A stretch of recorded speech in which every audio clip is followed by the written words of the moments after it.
За окружувањето на денешното утринско шоу на Утринска на Телма, кој ако не човекот кој што мене особено благодарение токму на Телма клуб се сеќавам пред точно една година, започнувајќи со него една убава, јас би рекол маратонска телевизиска понуда од, јас ќе кажам, темите на позитивната психологија. Имавме прилика многумина од нас да се запознат првпат можеби со генералиите на почитуваниот Борис Павлов, некој одамна го знаат со оглед на тоа дека е тој долги години во овој сектор, а бога ми некако навистина јас кажав во една прилика дека тој ми е еден од можеби култивираните личности кои што има прилика да ги запознам, меѓутоа доследен, лојален, објективен, јас би рекол човек вистински пацифик и ингениозен, ти кажам, не знам со кои епитети веќе да те опијам денес повторно, меѓутоа мислам дека тоа го доживеа и од страна на публиката како еден аплауз френетичен кој што го доби изминатава година. Една работа која што морам јавно да ја кажам, дека ми се допадна тоа што она што си го вети за себе, го некако го креираш и официјално ќе ми транзитираш на сосема друг дел од светот каде што некако беше и ти некогаш. На тажно срце јас ќе кажам ми заминуваш од Македонија, меѓутоа на големо срце сепак некако ќе ни бидеш тука, сепак го правиш тоа за доброто за себе, за заедницата, за своето семејство, така што Канада повторно ќе биде изборот. Здравје Боже, Борис Павлов, нашиот холистички тенер повторно во нашето утринско шоу. Ова е една нова сезона заедно со тебе. И ново студио, прекрасно е. Кажав ја и многу освежено во и бој. Значи го чувстваш добриот вајб, добро, тоа ми се допаѓа. Знам дека така некако, а Иван е во таа некоја холистика и таа филозофија, така што многу ни драго ако тоа баш ми мил. Како тоа го чувствуваш. Здравје Боже, планираш да го продолжиш своето искуство и кариера и она што ти е некако есенција во животот во Канада? Нели постојано зборувавме дека живот без раст нема смисла, а растот е секогаш таму кај што ти е предизвикот. Во комфорт зона немаш раст. И се случија доста нешта оваа година-две за мене и ми се отворија некои нови идеи, дека треба и сам да си дам предизвик на себе и сам да растам, знаеш.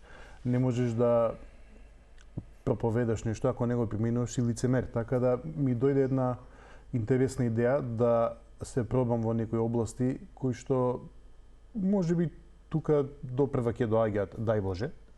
Но во моментов баш нема услови да се реализираат некои нешто тука, така да спремен сум за една нова авантура на така повозрасни години. Тоа е нова еволуција. Предизвик ми е, да. И така. И покрај тоа што знаеш да не стимулираш, да ни го даеш тој неопходен буст, јас ќе кажам, некако тој позитивен стимул, сепак чувството на мал скептицизам секогаш постоел, велиш, и во твоите можеби транзициони работи од аспект на кариера, професија, па дури географски да се доведеш во друга позиција. Секогаш мора да го има тоа. Значи, ако излезеш од комфорт зона, влегуваш во зона на несигурност и на хаос, каде што ги проектираш сите своји внатрешни содржини, и тоа е здраво, тоа е нормално. Проблем е ако секогаш транзитираш во области што ги знаеш, кои што ги имаш сите одговори. Тоа дали е тоа вистинска транзиција? Мислам дека тука го доби одговорот и повеќе од што очекуваше. Значи, во предизвикот, едно од најважните нешта е да имаш средба со себе си. Сега, кога си надвор од комфорт зоната, кога ќе ти излезат сомнежите, стравовите, можам, не можам, дали сум ова јас, дали не сум ова јас, кој сум, што сакам, тука е средбата со себе си. Така да можеш да го имаш тоа, барем на секои 5 години. Како една, да речам, Да. еден циклус, така? Да, нешто да правиш со себе. Се надевам дека ќе ти искористиме вака, ајде, непријатно кажано, додека си тука во Македонија, барем да ти имаме вака физички, а потоа јас и ти телефонски кажавме, веќе откриеме за публиката дека ќе имаме колку можеме заради тие временски зони различни и часови да понекогаш се снимиме преку Zoom, преку Skype, преку видео, за да можеме да ги пласираме повторно тие наши заеднички средби. Денес ми рече така да ја започнеме оваа сезона со справување со порази. Ти ме праша дали сме говореле од толку многу теми кои што отворивме за публиката. Вистина не се сеќам, меѓутоа сигурно некако се протнала можеби и темата пораз. Меѓутоа еве, чисто ќе те прашам, бидејќи дали можеби декаденција или назадување на животот е можеби неопходна состојба, понекогаш што билиш, дали на 5 години, дали 3, дали на 7, како и да е неопходна можеби за поинаква промена, затоа што пак ја кажам, без пораз тешко е да се развиеме па и понатаму, независно на кое поле. Во овој период некаде септември почнав да учам некои нови области, што јас се надоградам. Од година, Борис, баш да, овој септември? Сега, овој период. Се запишав ја на некои нови курсеви, кои што се специализација на мојот коучинг како професија за специализација за индустрија. И во индустрија се начнува многу една нова тема или нов стил на менеджмент, агилен менеджмент, агилно лидерство, агилен коучинг, агилен HR, односно човечки ресурси. Лесно адаптибилно? Има длабока жица на холистика, хуманизам, адаптибилност, флексибилност. Користиш многу техники од флет структура, каде што немаш класична хиерархија и автократија, туку рамна структура Ама каде што не е монохроматско учење некакво да речеме. Не. Поврзано е со Lean, со Six Sigma, со Kaizen, со многу филозофии на менаџирање кои што произлегува од Јапонија и други високоиндустријски земји кои што направија скок или исчекор од традиционално автократско или токсично денеска што го викаме менаџирање во по-холистичко каде што луѓето им се дава, се инвестира во луѓе, се ценат луѓе, се фокусира на работа на тимови, на коучинг, на надоградување на луѓето, секој да си е до некаде сам свој менаџер и така натаму. Сега баш ги проучувам едно 4 курса, запишав и еден поминав, се уште 3 ми остануваат.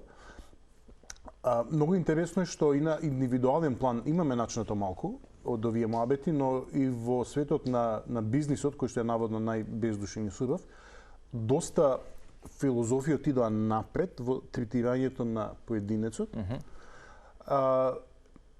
Спомнав дека сега малце насловот од кога ти го кажав, не ми се допаѓа спрвување со порази, малце негативен фокус е, но интересно е дека едно од нештата што сега пишувам и статија што ќе ја објавам на некои портали,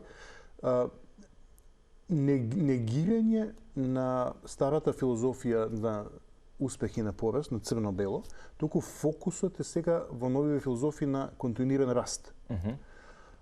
Што ти овозможува тоа?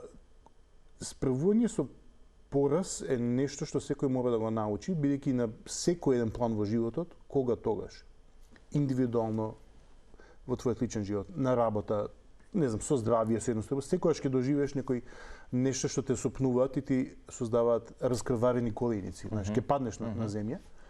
И во личен план луѓето знаат да го доживеат тоа многу тешко, бидејќи има некоја социјална стигма околу што се успешни луѓе, што се неуспешни луѓе, па види нови што му се случи, па не го бива едно друго. И сега правам паралел, истиве теми се вуват и во корпоративниот свет, кој не ќе се остварат некои цели, и според агилната филозофија никогаш не се создава негативна енергија околу некој проект што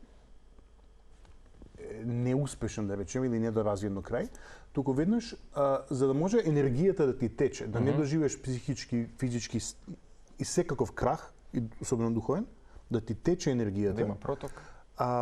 Се прави еден шифт, фокусот се става на што научивме. Зошто ова ни се манифестира? Ако сакам друго да се случи, што треба да сменам кај себе? Односно, правиш едно освестување на разни појави, на разни процеси, на разни однесувања и така натаму, за да видиш што како предходело за да ти се случи нештото. И тој фокус на што можам да сменам кај себе или во тим или во група, за да остварам друго нешто, друга реалност или друга цел, е многу добро зашто те фокусира не на негативното во поразот, но го претвора во конструктивност и се форсира идејата на континуирано саморазвивање или надоградување, односно те третира тебе како човек, како жива еволутивна материја. Значи велиш дека може метафорички да го доживееме фениксот, па потоа да не е метафорички. Секој што е жив, реалистично. Секој што е жив постојано го прави тоа. Тоа е вградено во структурата на универзумот. Секој неколку минути ти одумираат клетки и други се раѓаат. Ти си постојано феникс, само што не си свесен. Регенерација постојано, значи дека кога мојот најлош пораз ќе ме доведе до мојот најголем успех некогаш. Безброј пати, ако не сум спомнал, многу е корисно да читаш биографии на да речеме, успешни, не ми се добро. Ама не на холивудски луѓе. Да, на истакнати луѓе, фантастичен број од нив имаат вакво движење во животот. Баш амплитуда Не е една. само вака. Дали беше Мохамед Али, имаше една фантастична изјава дека технички шампион стануваш кога ќе преживееш првиот пораз кога ќе се вратиш. Зашто след дека го доживуваш ова на горното движење, ти не знаеш колку си духовно силен и психички силен беќе не си паднал. Кога ќе почнеш да паѓаш, ако успееш да се успориш, кога ќе треснеш, ако успееш да се собереш, да се дигнеш, тоа ти е веќе растот и лекцијата. Ова може да ти биде само како сурфери кога јаваат на бран. Кога ќе фати добар бран и ако добро држи равнотежа, ќе го јава и може далеко да стигне. Не зашто е нужно добар. Кога ќе паднеш, кога ќе станеш. Тоа е. Значи во компаниите веќе го применуваат агилната филозофија заради е тоа и многу важна порука е во индивидуалниот живот. Да го научиме тоа. Уште поважно е можеби да ги воспитуваме децата на тоа. Мислам дека ти имам спомнал тој нешто дека не ми се допаѓа што воопшто нема никаков личен развој во образовниот систем. Да, тука е, барем во мое време беше сувопарно меморизирање и повторување на ладни факти кои што не ни кореспондираат со нас. Например, ако бев млад, некако се учеше споделена колку овци теорија. има Бразил и такви работи. Но тоа не те чини човек и не те спрема за живот. Овие нешто те спремаат за живот. Со очувањето со другите вредности знаат да ти бидат вистински удари. Да, така да овој дел од коучингот да се примени, чим се применува и во компании и дава добри резултати, многу би било добро да се примени во секојдневниот живот, во воспитание, во луѓе што поминуваат низ кризи. Кои биле тактиките, да речеме, што можеш да ги препорачаш за добро справување ако еве сега во моментот некој од нас се справува, независно од која доба од животот и во која област? Па кај нас е доста проблематично што генерално луѓе што живеат на овие простори имаат навика да негираат дека имаат проблем. Значи кај додам различна порака ќе дам. Кај нас е се уште нели страмота да идеш на психолог или на психијатар или имаш коуч. Бидејќи се уште за жал националната мантра е седи бе не ме знаеш и ти ли ќе ми кажеш. Тоа е огромна блокада кон личен раст и развој и е сериозен проблем за секој што сака да подобри нешто во себе или во своето опкружување. Така да можеби за нас првото нешто би било да се соочиме со фактот дека не сме совршени, далеку сме од најпаметни, не сме ни тоа и дека си сосема нормално човечко битие и имаш и позитивни и негативни страни и ќе искусиш и подеми и падови во животот. Кога си го признаеш тоа, имаш на Кублер-Рос една крива од која ќе имаш од жал до прифаќање, пете the 5 stages of grief, кој имаш denial, одбивањето, така. Ние сме добро дел од општеството ни уште во denial дека имаме проблем, така да можеби да си признаеш дека имаш проблем и да се соочиш со себе е окей. После тоа се е полесно, значи не е страшно да доживееш пораз или некое паѓање или да не оставиш некоја цел. Дали да речеме справувањето со нова табула раса во животот може да биде совршен благодат и благослов за секој од нас. Еве да речеме во случајот карикирам сега, ти на својата 50-та година од својот живот заминуваш во Канада. Чисто како стимул сега ова. Јас ти кога ми го кажува по телефон, јас велам што со моите 35 кога ти сега ме стимулираш, меѓутоа јас се уште не можам да го направам првиот чекор, да речеме во некоја моја област, да речеме, или во моето секојдневие. Па макар тоа било и географска одредница поинаква. Постојано се раѓаме и умираме во секоја секунда. Ама имаме една лоша работа, се понекогаш е добра. Имаме една и клеточна и психичка и духовна меморија, што понекогаш е добро да се ресетира и да ја избришеш. Зен будизмот е многу добар за тоа и филозофијата за празнина, да исчистиш мисли, емоции, дури идентитет од се што е старо. Тоа е феноменално добра стартна позиција пред да направиш нешто ново. Зашто си ги носиш и старите лимити со себе, старите неуспеси, сеќавањата на ова вака направив така не требаше. Потиснати чувства се од Да. Слично како компјутер, нешто кој ќе ти се успори, нешто кој ќе се изнервираш и го рестартираш. Ова е многу добро да се примени. Малце нека прочитаат луѓе, малце зен будизам, малце чистење на мислите, за да овозможиш нешто ново да се роди, нешто ново да произлезе од тебе. Вистина ли дека носиме некои потиснати емоции, да речеме меморија која што е добро сачувана во нашиот хардвер софтвер од предците. Тоа многу често знаеме да го прочитаме во таа литература. И дали мислиш дека пресекување на тој циклус од минатото сериозно може да се случи? Па да, јас тоа го работам. Се случува, се прави. И да, носиш. Прво, особено кај нас, да речеме, кај нас е се уште добра традиција да имаш понекогаш 3-4 генерации живеат во ист дом, со истите мемории, со истите енергии, со истиот намештај, со истите филозофии, истите хобиња, знаејќи дека и ова е некаква свест и прима некаква меморија, така? Ако сега цела геомантија, цел фенг-шуј што би рекле сега, тоа е модерно. Живееш во средина што има меморија. Да речеме едно нешто, можеби и некои сензитивни луѓе може би приметиле дека ако одиш во некој од овие помладиве земји, како Канада, немаш обременетост во воздухот. Лесно е, ти е ново, ти е чисто, ти е свежо и има енергија на потенцијал. Имаме ли уште некоја минута режија? Само да прашам, ве слушам. Да заокружуваме. Да заокружиме. Добре, ве. Нешто што би сакал само да споделиме како за крај. Справување на неуспеси, да речеме, во неколку чекори. Ако како да ја промениме перспективата, да го најдеме позитивното во кризата, што би дало, да речеме, како една соочи се со себе си за да го направиш чекорот кон прифаќање. Прифаќање е првиот чекор. После тоа се ребутираш и стануваш и се враќаш назад. Постојано си феникс. Постојано си во фаза на умирање и раѓање. Не се заглавувај во едната фаза на неуспешното, по принципот на поларитети веднаш доаѓа другото. Само треба да ја пуштиш енергијата да оди во таа насока.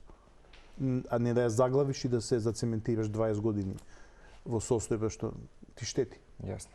Следна недела, 20 на 25 минути се наши и отвараме линии за гледачите, за некои што можеби ќе имаат прашања. Дали ќе ја продолжиме можеби темата за соочувањето со поразите?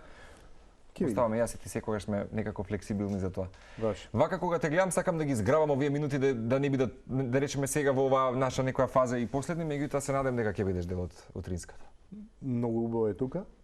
Имате феноменална енергија, само продолжете со вакви убави емисии. Ти благодарам. Мислам дека се случи некоја промена може од минатиот пат, така? Да. Одлично. Добро, супер е тоа што го кажуваш и го констатираш. Борис Павлов, нашиот холистички тренер, и следната седмица очекувајте, чинам дека во четврток ќе биде со нас, така што веќе ги отвориме телефонските линии, повеќе простор за да разговараме на одредени теми, меѓутоа ќе имате прилика можеби и вие нешто да си поставите како прашање на Телма телевизија.